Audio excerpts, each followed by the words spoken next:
ঘুম থেকে উঠেই মেজাজটা বিগড়ে গেল রিমির। বাইরে মুষলধারে বৃষ্টি নেমেছে। কতক্ষণ থেকে হচ্ছে কে জানে। ঘড়িতে দেখলো 8টা বেজে গেছে। ঠান্ডা পেয়ে ঘুমটা হয়েছে জব্বর। অ্যালার্ম কখন যে বেজে বেজে বন্ধ হয়ে গেছে জানেই না ও। ব্রাশ করে নিচে নেমে এসে দেখলো বাবা অফিসের জন্য ভাত খেতে বসে পড়েছেন। রিমিকে দেখে বললেন, আজ কলেজ যাওয়ার দরকার নেই। রিমির বুকটা ছ্যাঁত করে উঠল। বলছি বাবা, আজ না খুব ইম্পর্ট্যান্ট একটা ক্লাস থাকে। তোমার কি মনে হচ্ছে এই বৃষ্টিতে কেউ আসবে এবং ক্লাস হবে? না মানে যাদের কাছাকাছি বাড়ি তারা তো ভালো। তো তাহলে যদি ক্লাস হয় ওদের কাছে নোটস নিয়ে নিও। কিন্তু বাবা, আমি বোধহয় তোমাকে যেতে বারণ করলাম।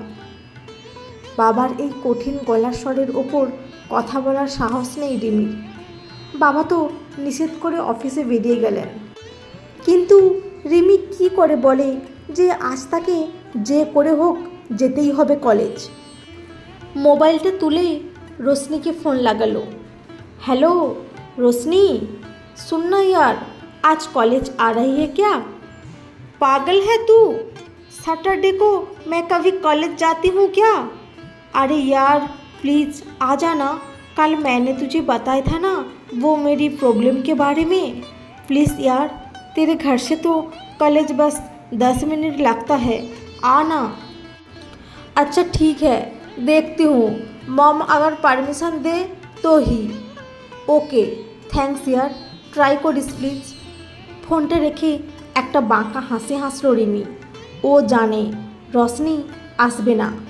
রশনি মেহেরাকে আর যাই করতে হোক কোনো কাজের জন্য মা বাবার পারমিশন অন্তত নিতে হয় না। আর এই কথাটা এই 1 বছর একসাথে থেকে ভালোভাবেই জানে রিমি। পিং করে একটা মেসেজ ঢুকলো ফোনে। কি রে, কি খবর? ভিজে ভিজে কলেজ যাচ্ছিস নাকি? মেসেজদাতার মুখটা মনে মনে কল্পনা করে দাঁত কিড়মিড় করে উঠল রিমি।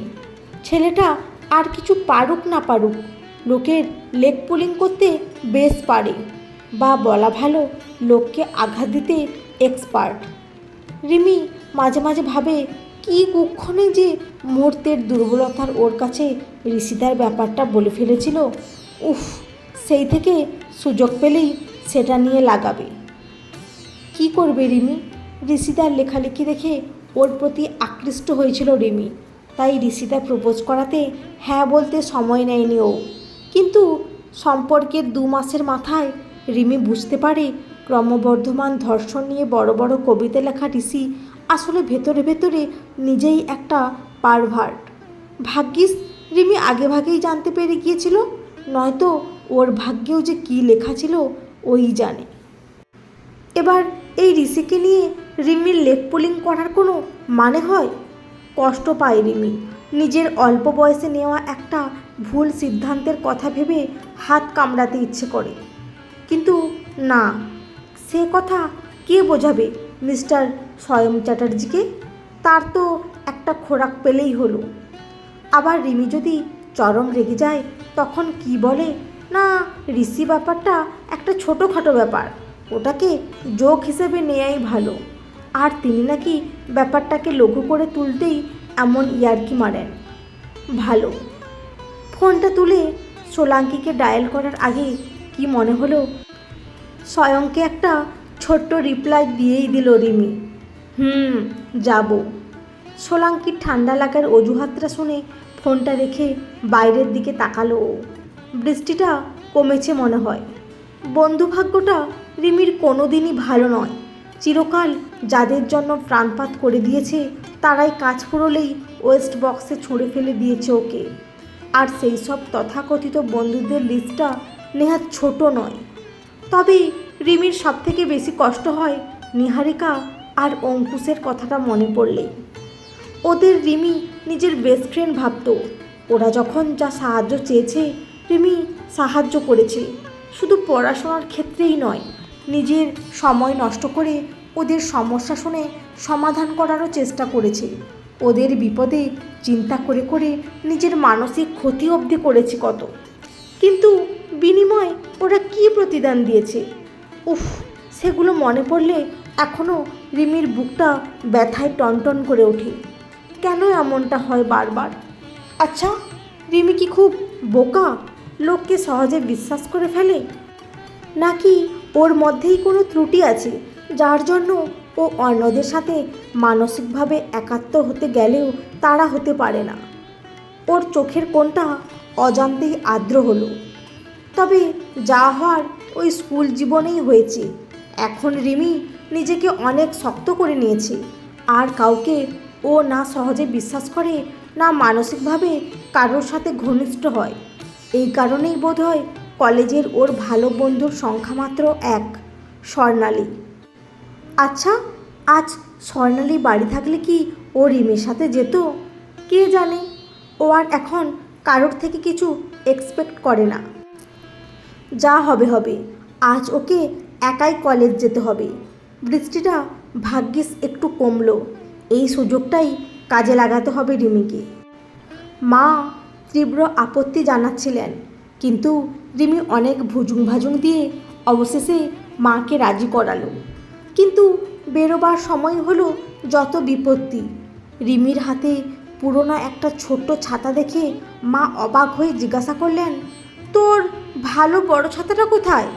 এই তুমুল বৃষ্টিতে কোথা থেকে একটা পুরনো ছাতা নিয়ে বেরিয়ে পড়লি? ঢোক গেল রিমি। মা, আসলে বড় ছাতাটা আলমারিতে ভালো করে গুছিয়ে রেখে দিয়েছি, আজ তো এমনিতে লেট হয়ে গেছে তাই। এত বৃষ্টিতে বড় ছাতাটা নিবি না? রিমি, রিমি, আসছি মা বলেই চিতাবাঘের ক্ষিপ্ত প্রায় ছুটল রিমি। ও জানে কাদা ছিটকে ওর জিন্সটার দফা রফা করেছে, কিন্তু উপায় নেই। মায়ের কাছে বেশিক্ষণ থাকলে ঠিক ধরা পড়ে যেত। এমনিতেই রিমি জানে মায়ের ভ্রুটা এতক্ষণে কুঁচকে গেছে একটা গণ্ডগোলের আভাস পেয়ে।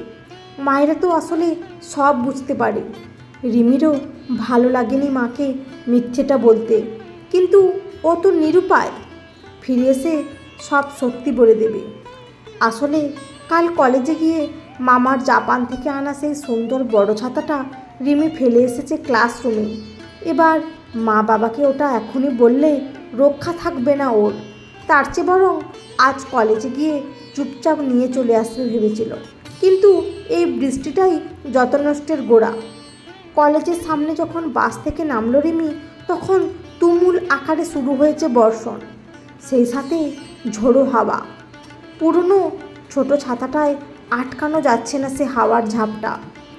বাসে শুনেছিল এইদিকে নাকি সকালে বৃষ্টি হয়নি, এই এতক্ষণে বৃষ্টি নামলো। আশেপাশের দোকানপাটগুলোকে দেখে মনে হচ্ছে জনমানবহীন। রাস্তার ওপারে থাকা কলেজটাকেও দেখে মনে হচ্ছে বৃষ্টির চাদর মুড়ি দেওয়া কোনো অথর্ব বৃদ্ধ। এমনিতেই শনিবার ওরা সবাই অলিখিত ছুটি নিয়ে নেয়, তাও বা যে কজন হয়তো আসে তাদেরও এলাকায় হয়তো বৃষ্টি হয়েছে, তাই তারাও আজ রেনি ডে পালন করছে। কলেজের ভেতর আদৌ কেউ কি আছে? সিকিউরিটি গার্ডগুলো নিজেদের শেডের তলায় বসে লক্ষ্য করছে রিমিকে। ওরা হয়তো পাগল ভাবছে ওকে, কিন্তু গেটের সামনে ছাতা মাথায় কে দাঁড়িয়ে আছে না? ব্যাগটা বৃষ্টি থেকে বাঁচাতে সামনের দিকে গলিয়ে নিয়েছে। রিমির মনে একটু হলেও সাহস এলো। দেখাই যাক না গিয়ে। রাস্তা পেরিয়ে কলেজের গেটের সামনে পৌঁছতেই হোঁচট খেল ও। এ কে দাঁড়িয়ে আছে? স্বয়ং। রিমিকে দেখতে পেয়ে বেজার মুখে সে বলল, সরি রে, তোর ছাতাটা না ক্লাসে নেই। হেমন্তদাকে বলে এসেছি যদি কেউ জমা দিয়ে যায় তো নিয়ে রাখতে। আজ আবার রবিবাবু আসেননি। হেমন্তদা বলল অফিসের স্টোর রুমে চাবি নাকি ওর কাছে, কেউ যদি ওখানে রেখে থাকে তো তুই চাপ নিস না, সোমবার দেখা যাবে। স্বয়মের অনর্গল কথার সামনে হতভম্ব হয়ে দাঁড়িয়েছিল রিমি। কথা ফুটছে না ওর মুখে।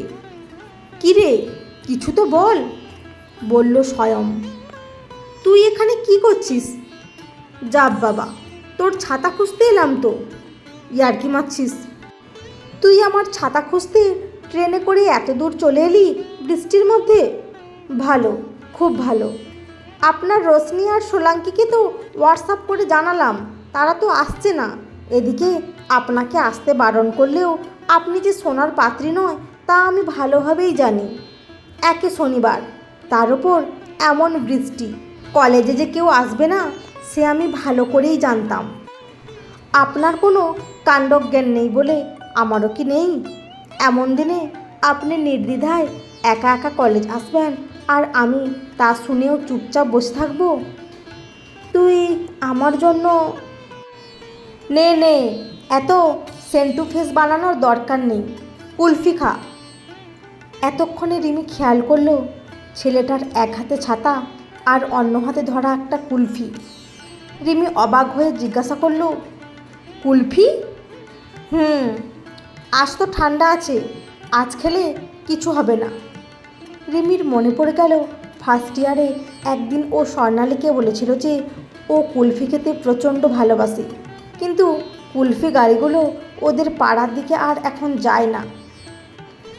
এদিকে টনসিলের সমস্যা আছে বলে ডাক্তার গরমে ওকে আইসক্রিম খেতে একদম বারণ করেছেন। ঠান্ডা ওয়েদারে থাকলে খাওয়া যেতে পারে, কিন্তু কলেজে চাইলে কি সেরকম উপযুক্ত আবহাওয়া পাওয়া যায়? স্বর্ণালীর সাথে সেদিন স্বয়ংও শুনেছিল সে কথা, কিন্তু ও এত দিনেও সেটা মনে রেখেছে। রিমির বুকের ভেতরটা মুহূর্তে কেমন তোলপাড় হয়ে গেল। সে স্বয়ংকে সেই কলেজের প্রথম দিন দেখেই অহংকারের তকমা লাগিয়ে দিয়ে ওর সাথে নির্দিষ্ট দূরত্ব বজায় রেখেছিল। নেহাত একটা গ্রুপ অ্যাসাইনমেন্টে একসাথে কাজ করতে হয়েছিল বলে ফোন নম্বর বিনিময় ও কথা বলার সূত্রপাত হয়। একদিন স্বয়ং একটা নোটস চেয়েছিল বলে রিমি ধরেই নিয়েছিল ছেলেটা অহংকারী হলেও নিজের স্বার্থটা ভালোই বোঝে। নিজের পূর্ব অভিজ্ঞতা সমূহের ফলশ্রুতি হিসেবে রিমি সিদ্ধান্তে এসে গিয়েছিল যে ওর কাছ থেকে সুযোগ সুবিধা পাওয়ার জন্যই স্বয়ং কথা বলে ওর সঙ্গে। কিন্তু আজ নে রে, কুলপিটা খা। স্বয়মের ডাকে সম্বিত ফিরল রিমি। কুলফিটা টুপটুপ করে গলতে শুরু করেছে। স্বয়ং দুঃখী দুঃখী মুখ করে বলল, যা, কুলপিওয়ালাটা বৃষ্টিতে বাড়ি চলে যাচ্ছিল বলে তড়িঘড়ি কিনে নিলাম, কিন্তু তুই এমন দেরি করলি আসতে। স্বয়মের মুখটা দেখে হেসে ফেলল রিমি। হাত বাড়িয়ে নিতে গেল কুলফিটা। স্বয়মের আঙুলে ছুঁয়ে গেল ওর আঙুল, আর সঙ্গে সঙ্গে কুলফির ভিজে ওঠা বিস্কুটটা ভেঙে গিয়ে ক্রিমটা গলে মাখামাখি হয়ে গেল ওদের হাতে। সরি সরি বলে উঠল স্বয়ং। খিলখিল করে হেসে উঠল রিমি। স্বয়মের হাতটা টেনে বাড়িয়ে দিল সামনের দিকে, নিজের হাতটাও বাড়ালো রিমি। বৃষ্টি এসে ধুয়ে দিতে লাগলো ওদের হাত দুটো। রিমির মধ্যে দীর্ঘদিন ধরে জমে ওঠা তিক্ত অভিজ্ঞতার শক্ত পাথরটাও কুলফিটার সাথে গলে গিয়ে এখন ধুয়ে মুছে সাফ হয়ে যেতে থাকলো একটু একটু করে। বন্ধুরা, আজকের গল্পটি কেমন লাগলো? যদি ভালো লেগে থাকে অবশ্যই একটি লাইক দিয়ে চ্যানেলটি সাবস্ক্রাইব করে পাশে থাকবেন। অসংখ্য ধন্যবাদ।